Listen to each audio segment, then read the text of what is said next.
Sekarang, bagaimana dengan siklus Han-Ensak pada tanaman C4? Jadi C3 ya. Kalau C3 itu semua siklus Calvin terjadi di mesofil. Tapi pada C4, siklus Calvin itu melibatkan dua tempat, di sel mesofil sama di seludang berkas pengangkut. Ini mesofilnya, bagian tengah daunnya. Ini seludang ikatan pembuluhnya. Ya, di dalamnya ini ada xilem dan floem. Kalau di mesofil tadi, di C3 tadi, semua klorofilnya ada di jaringan palisade dan jaringan bunga karang, sehingga tidak ada seludang ikatan pembuluh. Klorofilnya tidak nempel di situ karena langsung xilem dan floem di situ. Oke. Nah, bagaimana prosesnya? Ya, ini kalau ini penampang melintangnya, ya, ini ada epidermis atas, ini ada stomata, ini ada ikatan pembuluhnya, ini jaringan palisadenya, ini jaringan, ya, jaringan palisade. Ini biasanya bunga karang di sini kalau tumbuhannya hidup di air. Nah, ini juga ini seludang ikatan pembuluhnya, ada klorofilnya. Di sini ada xilem, di bawahnya ini floem. Di xilem itu warnanya gelap karena dia mengangkut zat darah, dia menyerap apa yang zat unsur apa yang diberikan tumbuhan, sehingga biasanya di mikroskop itu warnanya lebih gelap. Kalau di rendam di seperti pacar air, kalau direndam di air yang diberi warna merah, maka xilem ini juga kelihatan merah. Kalau diberi warna biru ya kelihatan warna biru, karena dia gunanya untuk mengangkut. Ini floemnya. Kalau ini mengangkut air dan unsur hara, yang ini floem untuk mengangkut hasil fotosintesis, diedarkan. Jadi zat tepung itu setor semua ke floem, setelah itu disetorkan semua ke bagian-bagian tubuh. Ini tanaman cam, ada dua tempat. Bagaimana prosesnya? CO2 dari stomata ini ya masuk ke mesofil. Setelah di mesofil baru masuk ke seludang ikatan pembuluh, baru itu terjadi pembentukan glukosa di sini. Bagaimana prosesnya? Diperhatikan, ya. Ini di bagian mesofil daun, CO2 diikat oleh PEP. Kalau C3 kan diikat oleh RUBP. Maka pada C4 CO2 diikat oleh PEP, fosfoenol pirufat.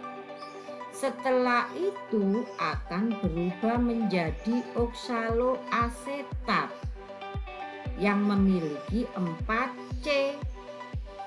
Ya. Kalau pada C3 CO2 ditangkap oleh RUBP kemudian menjadi PGA. Nah, ini tidak. Nah, pada C4 dari oksaloasetat, akhirnya CO2 itu ditangkap oleh malat, memiliki atom C. Setelah itu CO2 baru masuk ke seludang ikatan pembuluh. Yang ini seludang ikatan pembuluhnya yang warna ini. Masuk ke seludang ikatan pembuluh. Di sini CO2 baru disetor.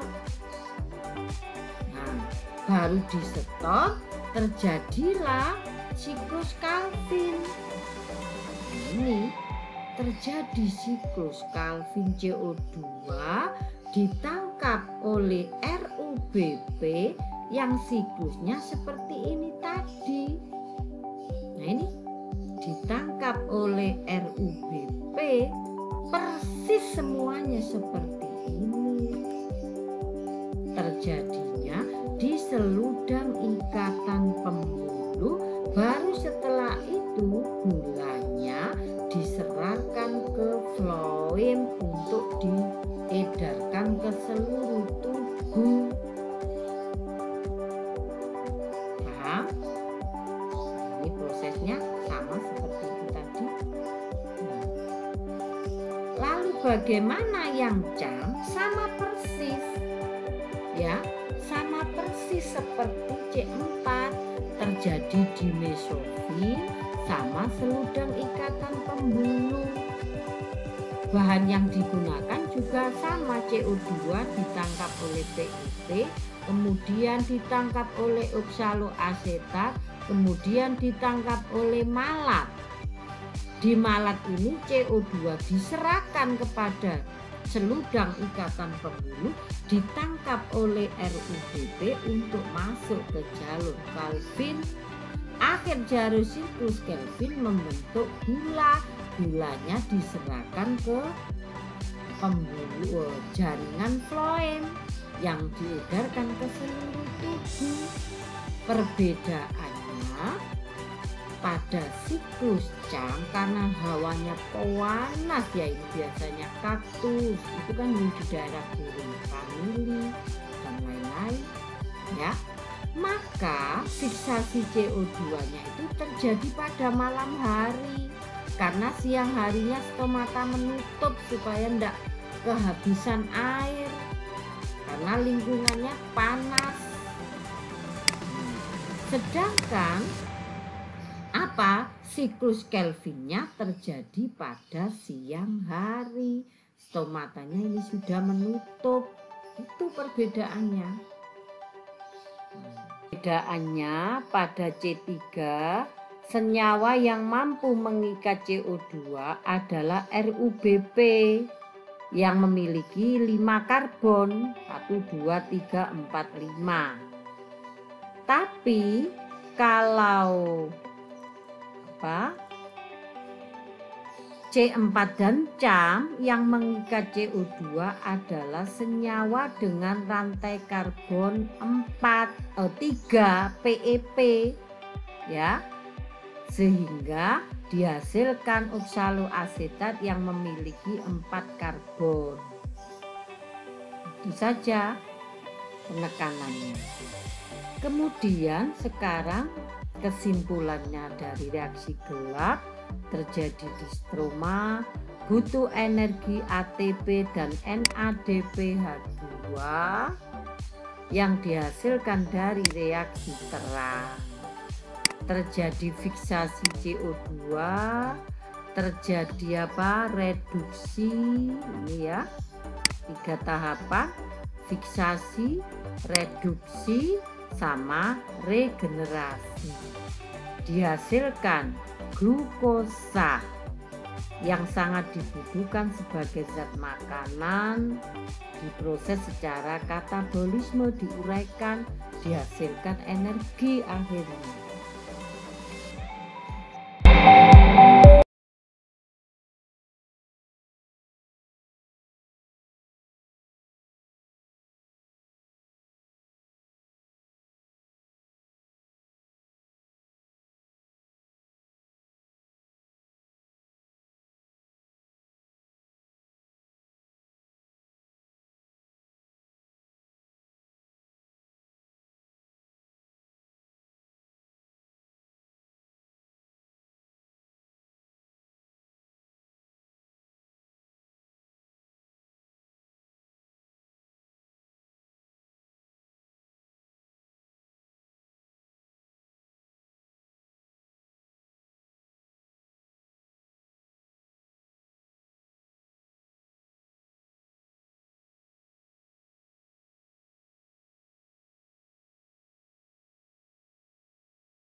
Oke, cuma saya tekankan di sini ya. Perbedaannya pada C3, senyawa yang mampu mengikat CO2 adalah RUBP yang memiliki 5 karbon, 1, 2, 3, 4, 5. Tapi kalau C4 dan CAM yang mengikat CO2 adalah senyawa dengan rantai karbon 3 PEP ya. Sehingga dihasilkan oksaloasetat yang memiliki 4 karbon. Itu saja penekanannya. Kemudian sekarang kesimpulannya dari reaksi gelap terjadi distroma, butuh energi ATP dan NADPH2 yang dihasilkan dari reaksi terang. Terjadi fiksasi CO2, terjadi reduksi, ini ya, 3 tahapan, fiksasi, reduksi, sama regenerasi. Dihasilkan glukosa yang sangat dibutuhkan sebagai zat makanan, diproses secara katabolisme, diuraikan, dihasilkan energi akhirnya. Oke. Sekarang, faktor apa yang mempengaruhi fotosintesis? CO2. Kalau CO2 semakin banyak, maka fotosintesis juga akan meningkat. Ya. Ini kandungan udara 360 ppm, peningkatan sampai 1000 ppm dapat meningkatkan fotosintesis. Tapi kalau terlalu banyak, makhluk hidup terutama manusia dan hewan yang berbahaya kalau jumlah tumbuhannya tidak seimbang. Sekarang cahaya. Cahaya ini mempercepat fotosintesis, tapi dalam batas tertentu tergantung jenis tumbuhannya. Kalau tumbuhan yang hidup di daerah suhu tinggi, otomatis tidak akan mampu. Otomatis akan mampu menerima cahaya dengan suhu tinggi. Namun bagi yang tanaman itu hidup dengan suhu rendah, otomatis tidak meningkatkan intensitas cahaya, tidak meningkatkan, malah membahayakan bagi tumbuhan tersebut. Kemudian suhu juga akan meningkatkan laju fotosintesis, tapi dalam batas-batas tertentu. Nah, ini peningkatan suhu bisa mempercepat laju reaksi, tapi setelah itu dia akan turun, tergantung jenis tumbuhannya. Sehingga fotosintesis meningkat dengan peningkatan suhu dari 6 sampai dengan 39 derajat Celcius. Lebih dari 39 sudah tidak berpengaruh lagi atau malah membahayakan tumbuhan tersebut. Kemudian air mempunyai pengaruh besar secara tidak langsung karena terpengaruh dengan pembukaan stomata. Ya, kalau banyak air, ya tambah busuk tanaman tadi. Karena apa? Sel-selnya terjadi turgid, ya, turgid akhirnya ya busuk. Oke, jadi harus sedang-sedang saja. Oksigen yang tinggi dapat menghambat fotosintesis, terutama pada tanaman C3. Kemudian nitrogen, magnesium, dan Fe mempengaruhi pembentukan klorofil. Kalau tidak ada ini berarti laju fotosintesis juga terganggu. CO, tembaga, komponen enzim fotosintesis. Kalau kurang CO ya tidak optimal fotosintesisnya. Kalium mempengaruhi pembukaan stomata. Kalau tidak ada kalium, stomatanya menutup, otomatis CO2 juga tidak masuk sehingga tidak terjadi fotosintesis. Oke. Lalu sekarang kemosintesis. Kemosintesis adalah proses pembuatan makanan dengan bantuan energi kimia atau zat kimia. Kalau fotosintesis akibat faktor cahaya. Kalau kemosintesis zat kimia. Bagaimana prosesnya? Amonia ini kan beracun. Oleh bakteri Nitrosomonas dan Nitrosococcus digunakan untuk respirasi. Ini ada oksigennya, diubah menjadi nitrit beserta air dan energi. Ini memasak makanan ini. Lah, airnya beserta energinya digunakan untuk apa? Iki ya, sama ya iki, amonia, oksigen, nitrit ya. Energinya digunakan untuk memecah molekul air menjadi oksigen dan hidrogen. Hidrogennya digunakan untuk berikatan dengan CO2 membentuk karbohidrat. Jadi dia bisa menyusun zat makanan berupa karbohidrat atau gula. Nah, begitu juga ini sulfida, asam sulfida dengan bakteri asam sulfur ya akan melakukan pernafasan menghasilkan sulfur sama air dan energi. Sama seperti tadi, airnya beserta energinya digunakan untuk memecah air ini. Energinya digunakan untuk memecah air untuk menjadi oksigen dan hidrogen. Hidrogennya berikatan dengan CO2, air yang membentuk karbohidrat. Senyawa anorganiknya dari apa? Bisa dari fosfat, bisa dari sulfur, bisa dari nitrogen yang membentuk senyawa ini sulfida, asam sulfida ini amonia. Prosesnya ini sampai dihasilkan glukosa. Oke.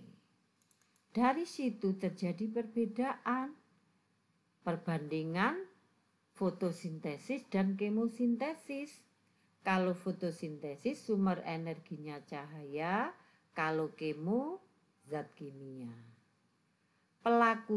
Pelaksananya adalah organisme berklorofil.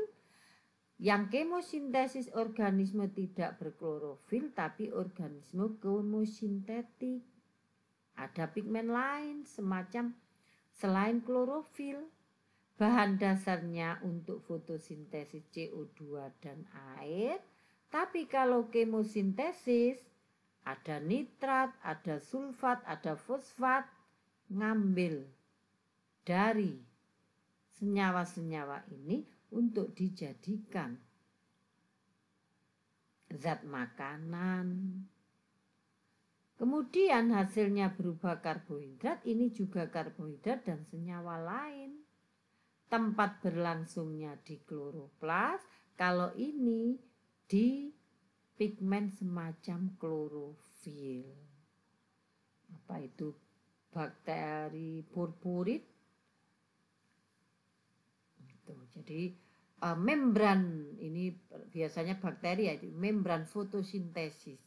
Dia tidak punya klorofil tapi di membran fotosintesis yang mengandung pigmen. Nah, sekarang Apa hubungannya antara katabolisme dan anabolisme pada tubuh kita? Kalau katabolisme kan menguraikan dari senyawa besar menjadi senyawa yang kecil. Kalau anabolisme penyusunan dari senyawa kecil menjadi senyawa yang besar. Kita bahas ini ya sekarang. Ketika tubuh kita, ini ya, ini kan kemarin menghasilkan energi ya. Katabolisme sampai akhirnya dihasilkan energi ya pada glikolisis. Hasilnya adalah asam pirufat, 2 ATP dan 2 NADH. Nah, kalau kita tidak butuh energi, maka cukup fruktosa 1,6-fosfat ini dipertahankan menjadi fosfoglyceraldehid dan jalurnya akan dikembalikan ke atas dengan membentuk fruktosa 1,6-fosfat, fruktosa 1,6-difosfat, kemudian akan berubah menjadi glukosa 1,6-fosfat. Ya. Disimpan di hati dalam bentuk glikogen. Nah, ini ada yang dalam bentuk glukosa di aliran darah. Kalau di hati glikogen, di aliran darah glukosa. Maka ketika tubuh kita itu sudah kehabisan, ini namanya anabolisme, lari ke sini berarti anabolisme. Nah, ketika tubuh kita sudah tidak ada energi, maka lari ke atas. Nah, ini ya. Glukosa akan diubah menjadi glukosa 1,6-fosfat, menjadi satu ini sampai terbentuk PGAL. PGAL akan berubah menjadi 1-difosfat sampai dihasilkan asam pirufat, sampai terjadi siklus DO, siklus Krebs, transfer elektron sampai dihasilkan energi yang digunakan untuk aktivitas sehari-hari. Sudah tuntas.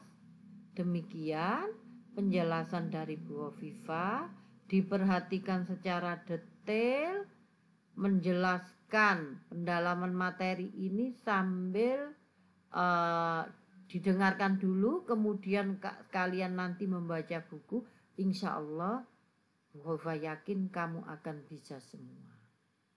Demikian saya akhiri. Assalamualaikum warahmatullahi wabarakatuh.